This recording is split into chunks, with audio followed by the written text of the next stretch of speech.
walk the earth, because it was when I was a kid. And I grew up here in Coventry. And I only live over in Mansfield now. I never went very far. But I just grew up over the other side of that hill over there. Now one night, the boys, because the neighborhood was mostly boys, the boys decided they were having a big camp out. Stuart had his father's real army tent. How cool is that? It was a great big green army tent. And Stuart says, you know, we can use my dad's tent and we can have a camp out. Where should we put the tent up? Now the boys started making all these plans. Well, they decided the best place to put the tent was at the top of Mr. Visney's hill.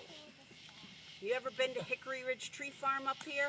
I used to always go there to get trees. Up at the top of the hill, there's a field. They decided that was where they wanted to put the tent. Steve Visney was going to go camping with them, and my brother Steve, and Jimmy Curry from up the hill by the firehouse. There was a whole bunch of guys.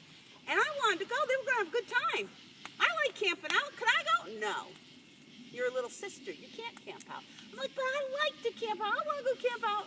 My mother said, the boys are going and you're not. You're a girl. And I wasn't really happy with that answer.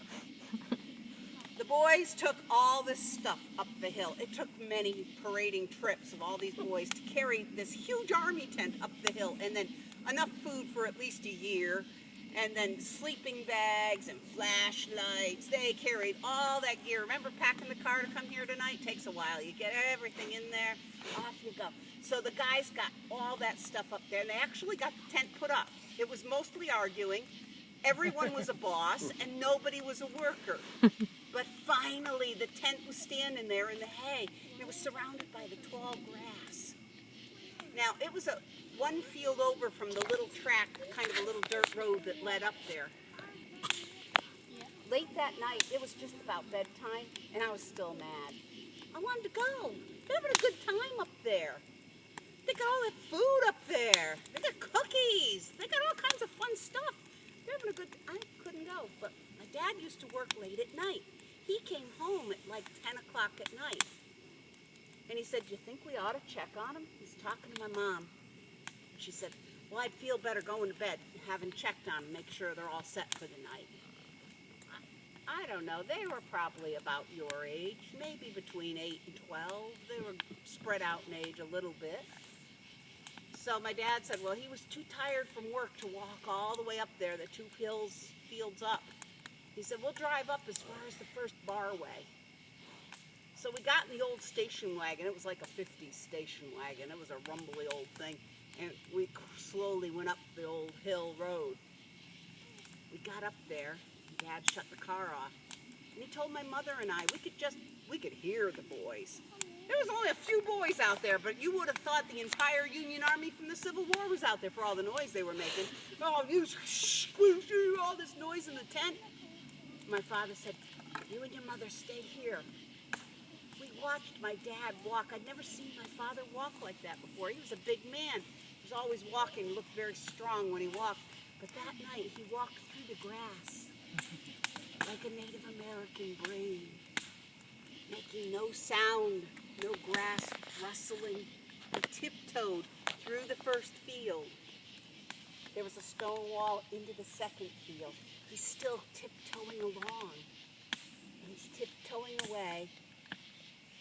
And he finally gets right over by the tent. Now, by now, our eyes had gotten used to the dark.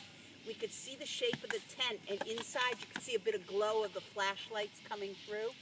And you could hear the boys whispering and talking, whispering like, shh, wicked loud whispering. But they thought they were having a good time. My dad stood outside listening to what they were saying for a minute, and you could hear, even 2 fields away, pretty clearly. Now I'm going to back up about 2 weeks. Across the street from where I lived on the far side of the hill, across the street was Mr. Griffin's. And the Griffin kids, we played together. Stuart was the one with the army tent. His dad had gotten 12 fine hens and a rooster. He built them a chicken coop just off the garage, right by the little brook that runs behind there. They had a little coop, and they had a nice fenced-in yard, and the Griffin's chickens lived there. And one night, they had a visitor. And the next morning, when Mr. Griffin went out to check his hens, he had 11. And the next night, he had 10. guess how many he had the night after that? 9. You got it. There were only 9, and then there were 8, 7, 6. You know how this goes. Until 1. There was a rooster left. Well, Mr. Griffin was trying to figure out who was taking his chickens. There was feathers scattered through his yard, through our yard, up that lane to the hill. Did he ever get Mr. his Griffin rooster got a back? big spotlight. He got his Maine hunting gun because he was from Maine. He had a bear trap. And he got up on the garage roof and he put the trap out by the chicken house. There were big pine trees like these there. And the chickens were in the shade of the trees. And he waited with the light until he heard something in the chicken house. He flipped on the lights and he saw the thief. It was a bobcat. And it grabbed a chicken like that, put it in its mouth, jumped over the fence, and he couldn't even get a shot off. It was so fast and it took off for our yard and up the big hill. Well, the only thing left in that chicken yard the night of the big campout was one lonesome rooster. And Mr. Griffin was up there on the garage roof waiting for him. But he wasn't fast enough for that bobcat. So late at night, there we are in the middle of that field. My dad had tiptoed through the grass. He was standing outside the tent listening to all the boys' voices. And I saw his hand reach out and his fingernails go down the wall of the tent. And the boys, "Bobcat!" And the flaps flew open and boys are running out into the field screaming, "Bobcat, run for your lives!" They ran off and then my dad burst out laughing. Big, roaring laugh, the best prank he had played in 25 years. He laughed and the boys were like, "Oh, we knew it was you all along. You didn't fool us. We knew it was you. It was a stupid trick." And they all went stomping back into the tent and Dad came back laughing. And I was so glad I wasn't on the campout that night because it was way better from the outside of the tent than the inside of the tent.